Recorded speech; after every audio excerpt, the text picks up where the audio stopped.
Hi, today I'm going to be doing my tribute speech for my father, J.L. Bunn, Jr. My goal for the audience is to inform you about the special characteristics that make up my father. The three most humble characteristics I can think of is his love for God, his love for his family, and his choice to never give up. My father always told us growing up that fair was once a year. I didn't really realize that until I got older in my age, what that really meant. Life constantly throws curveballs at you and constantly tries to tear you down, but you have to get back up in the toughest times. So life is not fair, and that's okay. And we've been told that since the beginning. It was mainly a joke as a kid that we couldn't go to the fair every weekend. However, now this is a big achievement that we need to know that fair is not only once a year. Along with that, my father is from Tullahoma, Tennessee. He's 59 years old, exactly 40 years older than me. That's how I always know his age. Along with that, he has taught us so many things for all his children and everyone. He always welcomes everyone in and loves them and tries to give them everything that he could possibly give them. My father, about 9 years ago, was diagnosed with diverticulitis, and it was an emergency surgery, and we were all very devastated because we didn't know what was going to happen. It was a life or death kind of situation. Along with that, later on, he had an aneurysm that we found in his main aorta. We've done many sleeves and tests and different things to try to help that as much as we can.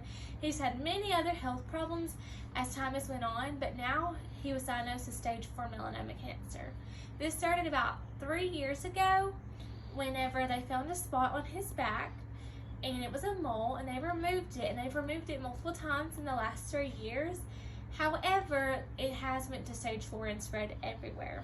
Despite all the things going on, he still stays strong in his belief of God, for his love of his family, and the strive to continue and refuse to never give up on himself.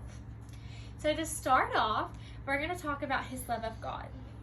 My father growing up has always said that God gives him the strength to wake up, to go to work all the years before he was this sick, that he could at least work a little bit, and now he really can't. However, God has always gave him the will to wake up or to perform little tasks or just the little things in life that people forget that is needed to be done. And he's always said that all of this came from was just God. Along with, he believes that God helps in situations. For example, if we were financially not able to do something, as a kid, I remember some things happening. And he'd always say that it was a God thing. And now, as I'm older, I say that it's a God thing that this is happening. And somehow, he always finds a way to get us through everything, financially, through struggles, through heartbreaks, through all of it. And it allows us to have a sympathy and emotion for everything that God provides for us, and allows us to do that for ourselves. The next thing we're going to talk about is his family, for all of the love of his family. We're first going to talk about his children. He has always strived to show so much love towards all of us. He's coached us in many sporting events and watched us and been our #1 supporter through so many different things. Along with, he would always push us with a bunch of tough love that we thought was pretty tough growing up. However, it's made us be the best person and people that we could ever be and still continue to grow. He taught us how to be patient.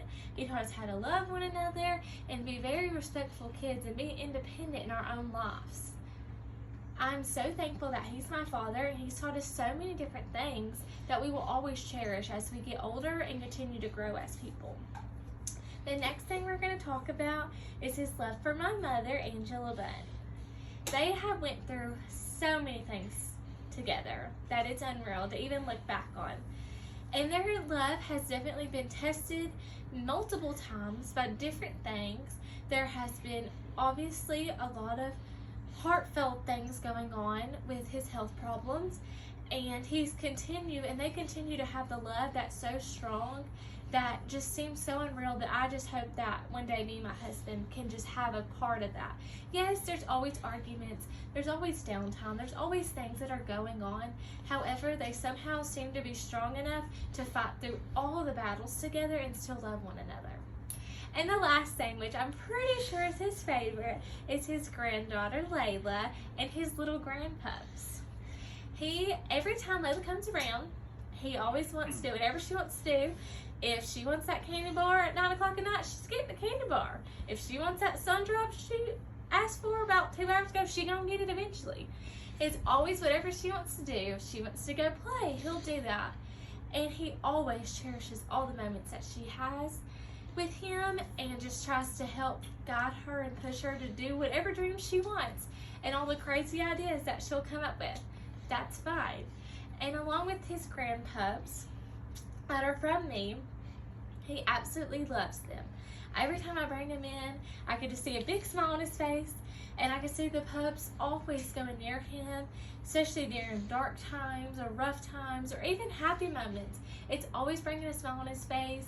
He always wants to cuddle them and feed them so much food. That's why they're so big and always want to eat all the time. However, he is such a good grandfather and father and husband to all of us. And the next thing we're going to talk about is his choice to refuse to never give up on himself. Obviously, during these times, he's slowed down a lot, but just being around his family and being able just to cherish the moments and the love together, that's what keeps him going at all times. All the love that he's surrounded by is so heavy and so deep that it just helps him. If it's just we watch a movie, or hey, let's just talk for an hour, just sit here, just lay with me, that is just a small part of his life that helps him to never give up. Along with, obviously, he's had hard times over the years, and he's always told us to love one another and be there for each other. So although all these things are happening, he always will strive to do the best that he can do of his ability and provide for us and allow us to be in his life and to welcome us and with so much love and grace. Overall, Bear Once a Year has definitely summed up my father's life. It has definitely been a lot of roller coasters and a lot of battles that we've had to witness and go through, and it's not always been the easiest. However, he is so humble and just puts a smile on his face despite all the things that's happened in his life. And I couldn't be more grateful that he's my father, and I believe that all the children would say the same thing, and everyone that would ever known him. He has been such a great inspiration in our lives, and I'm just so thankful that he's my dad. With that being said, I'm going to show you my audience now. And let me get my phone. Here's that. Okay.